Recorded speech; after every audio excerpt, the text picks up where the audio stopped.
So you're looking for a Florida home and you want to make sure that it's not in a flood zone. Well, we hate to break it to you, but that simply does not exist. The whole state of Florida is in a flood zone. It's true. We're Kyle and Ashlyn, the Golden Palms group here in the Venice, Florida area. And as Ashlyn was saying, unfortunately, the entire state of Florida is in a flood zone. It just comes down to whether it's low, moderate, or high risk. Unfortunately, one of the main criterion we get from our buyers is they want us to make sure that all the homes we're sending them or showing them are not in a flood zone. And we have to remind them that is simply not possible. If you go search any listings on Zillow, Realtor.com, wherever, you will likely see in the description in all capitals, this home is not in a flood zone. And honestly, it's one of our biggest pet peeves. It is simply not true. It is misinformation coming from agents who are uneducated on flood zones for whatever reason. And unfortunately, we often have to pick up some of that slack in talking to buyers who have talked with other agents before who have fed them this misinformation. Anyways, what we wanted to do for you today is to show you how to search what flood zone any home is in using FEMA's map service portal. And I will say it's a little bit confusing, but we can kind of walk you through the legend a little bit and show you what exactly it means and how to search for yourself. If you want detailed information from our blog about flood zones to keep and read in the future, all you have to do is find the link in the comments and we can send that to you. And of course, moving forward, if you're just confused and you want us to search a property for you and tell you what zone it's in, you can always reach out to us anytime. Absolutely. Okay, so here is the FEMA Flood Map Service Center website, and you can find this link right down here in the description or comment section. So just for example, we'll put in one of our listings. Type in any address and hit search, and it will pop up with this lovely map that has all kinds of different colors on it. So if we look at this legend down here, it will tell you all kinds of honestly confusing information. And we've talked to all kinds of buyers who have actually been on this website and they're just like, I have no idea what any of it means. And we can see why, because it is a little bit confusing. But how I'll break it down in the most simplistic terms, in our area, we pretty much have three main flood zones. The best you can get is zone X, which is less than a 1 in 500 annual chance of flood, which is denoted by this gray color or lack of color. You can see where my mouse is right here. There's just not any sort of color going on right here. It is just gray. That would be zone X. Any property located in that area is the best flood zone you can get in Florida, period. Again, it's still a flood zone, but it is the best you can get. The next color that you'd be looking for would be this orange color right here. That is what's known as zone X500. And as the name implies, that is a 1 in 500 chance of annual flood. Whereas again, X is less than 1 in 500. So, kind of similar, but zone X is actually considered low risk, whereas X500 is considered moderate risk.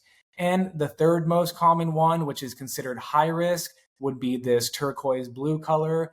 That is zone AE, which is a 1 in 100 chance of annual flood, 1%. And while that may not sound significant over the course of a 30-year loan, any home in that zone actually has about a 1 in 4 chance, 25% of flooding.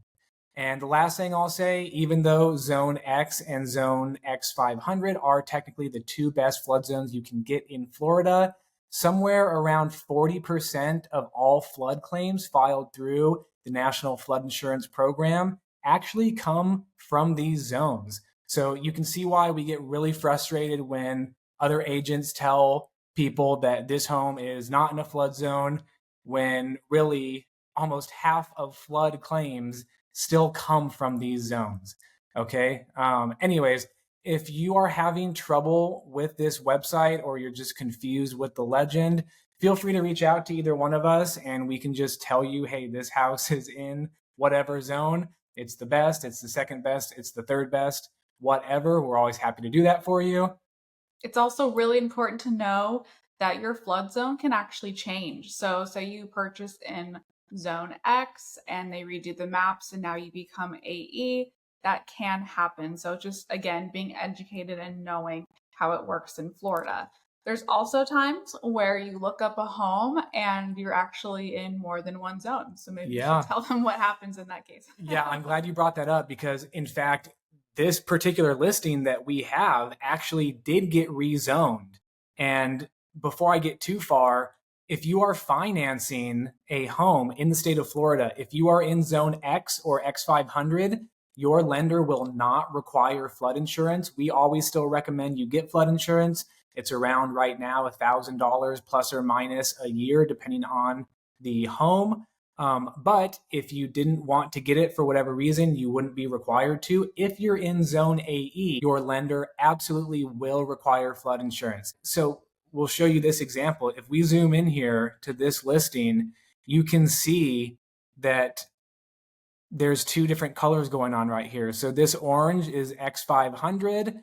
Before the most recent FEMA map change, which took place on, I believe, March 27th of 2024, this entire home and most of the surrounding homes were completely in orange, okay? They were all X500, or at least a lot of them were. And then when FEMA changed their maps, they got rezoned to where now only part of the house is X500. The other part is AE. And how it works with flood insurance is, and just flood zones in general, if any part of the lesser zone, in this case, the higher risk zone of AE, this blue, is touching any part of the structure of the home, you will be classified as that lower zone.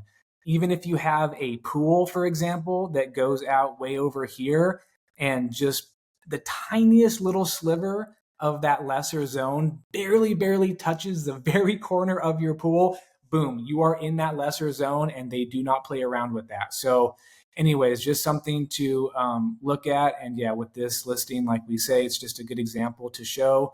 It's very common that homes are in multiple zones too. So just something to ask your realtor about or look into with your insurance company, and they'll be able to tell you more about it.